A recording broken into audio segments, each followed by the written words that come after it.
Hello, my name is Isabel, and I will be reading chapters 58 and 59 of the Ickabog.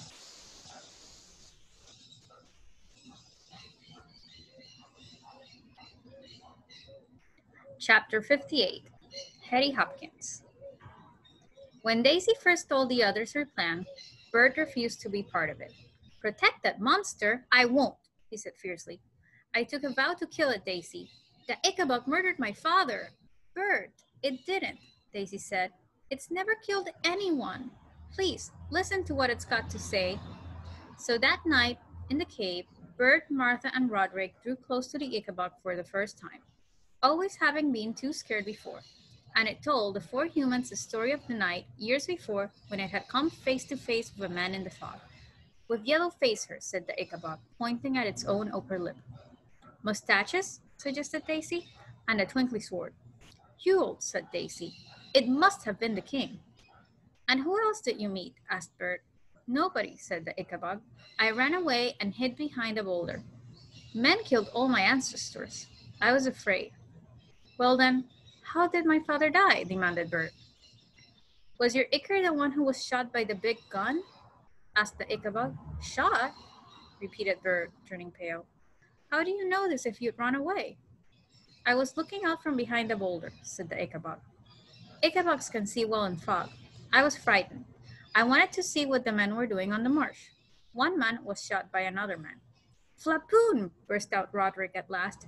He'd been afraid to tell Bert before now, but he couldn't hold it in any longer. Bert, I once heard my father tell my mother he owed his promotion to Lord Flapoon and his blunderbuss.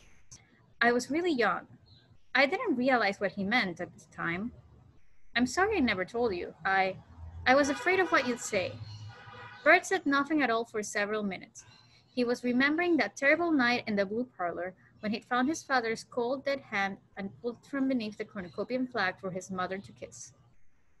He remembered Spittleworth saying that they couldn't see his father's body, and he remembered Lord Flapoon spraying him and his mother with pie crumbs, as he said how much he'd always liked Mayor Beamish. Bert put a hand to his chest, where his father's medal lay close against his skin, turned to Daisy, and said in a low voice, All right, I'm with you.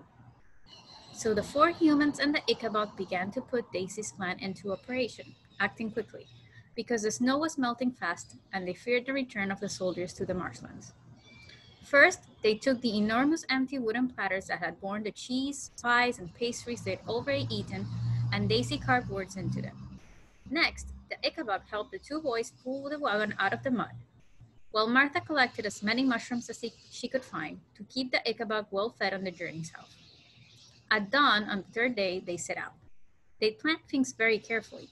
The Ichabod pulled a wagon which was loaded up with the last of the frozen food and with baskets of mushrooms. In front of the Ichabod were Bert and Roderick, who were each carrying a sign. Bert read, The Ichabod is harmless. Roderick said, Spittleworth has lied to you.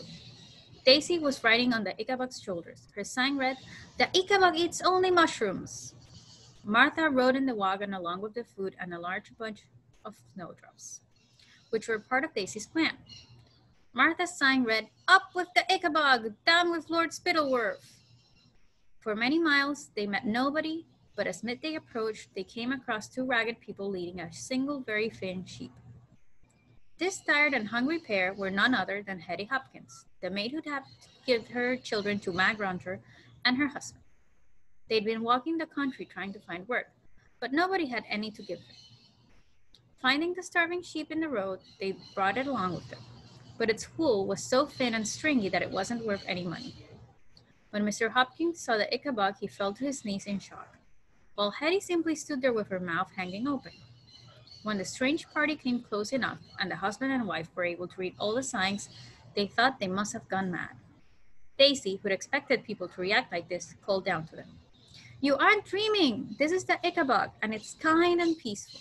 It's never killed anyone. In fact, it saved our lives. The Ickabog bent down carefully, so that it wouldn't dislodge Daisy, and patted the thin sheep on the head. Instead of running away, it baaed, quite unafraid, then returned to eating the thin, dry grass. You see, said Daisy, your sheep knows it's harmless. Come with us. You can ride in our wagon. The Hopkinsons were so tired and hungry that even though they were still very scared of the Ickabog, they heaved themselves up beside Martha, bringing their sheep too. Then, off trundled the Ickabog, the 6 humans, and the sheep, heading for Yerbal. Chapter 59. Back to Jeroboam. Dusk was falling as the dark gray outline of Jeroboam came into view. The Ichabod's party made a brief stop on a hill overlooking the city.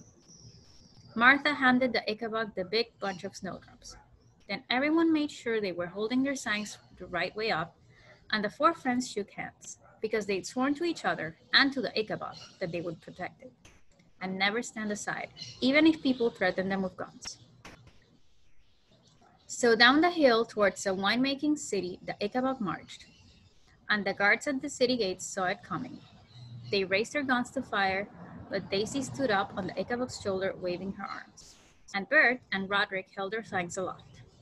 Rifles shaking, the guards watched fearfully as the monster walked closer and closer. "The Ichabod never killed anyone!" shouted Daisy. "You've been told lies!" shouted Bert. The guards didn't know what to do, because they didn't want to shoot the 4 young people. The Ichabod shuffled ever closer, and its size and strangeness were both terrifying. But it had a kindly look in its enormous eyes, and was holding snowdrops in its paw. At last, reaching the guards, the Ichabod came to a halt, bent down, and offered each of them a snowdrop. The guards took the flowers because they were afraid not to. Then the Ichabod patted each of them gently on the head, as it had done to the sheep, and walked on into Jeroboam. There were screams on every side. People fled before the Ichabod, or dived to find weapons. But Bert and Roderick marched resolutely in front of it, holding up their signs, and the Ichabod continued offering snowdrops to passers-by, until at last a young woman bravely took one. The Ichabod was so delighted it thanked her in its booming voice, which made more people scream. But others edged closer to the Ichabod, and soon a little crowd of people was clustered around the monster, taking snowdrops from its paw and laughing. And the Ichabod was starting to smile too. It had never expected to be sheared or thanked by people. "I told you they'd love you if they knew you," Daisy whispered in the Ichabod's ear. "Come with us," shouted Bert at the crowd. "We're marching south to see the king." And now the Jeroboamers, who'd suffered so much under Spittleworth's rule, ran back to their houses to fetch torches, pitchforks, and guns. Not to harm the Ichabod, but to protect it. Furious at the lies they'd been told, they clustered around the monster, and off they marched through the gathering darkness, with only one short detour. Daisy insisted on stopping at the orphanage. Though the door was, of course, firmly locked and bolted, a kick from the Ichabod soon put that right. The Ichabod helped Daisy gently down, and she ran inside to fetch all the children. The little ones scrambled up into the wagon.